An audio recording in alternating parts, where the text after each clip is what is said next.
Bonjour à tous et merci de votre fidélité. Qui n'a pas un jour dans sa vie expérimenté la solitude, l'impuissance devant une situation désespérée? C'est le cas de ce père de famille désarmé devant la situation de son fils malade depuis sa petite enfance, envahi par un esprit, nous dit l'Évangile. On dirait aujourd'hui, avec la connaissance médicale, que cet enfant est épileptique. Jésus prend le temps d'écouter. Il n'agit pas dans l'émotion, ni dans la précipitation. Il entre en dialogue avec les gens, puis avec le père de l'enfant. Le temps du dialogue va permettre au papa d'exprimer non seulement son mal-être, mais aussi sa foi. Il dit à Jésus, « Si tu peux quelque chose, viens à notre secours, par compassion envers nous. » Jésus l'invite à approfondir encore sa foi. Pourquoi dire « si tu peux » ?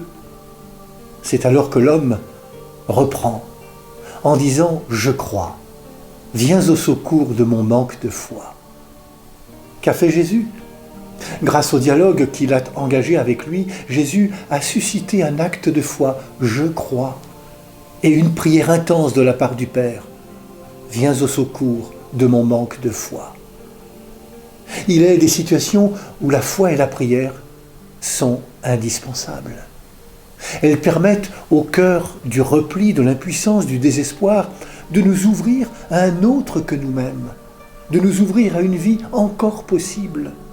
Elles permettent un lâcher-prise dans une démarche de confiance envers Dieu. Viens au secours de mon manque de foi. Alors, dans la prière et la confiance, le chemin de la guérison se révèle possible. Comme le dit Jésus, tout est possible pour celui qui croit.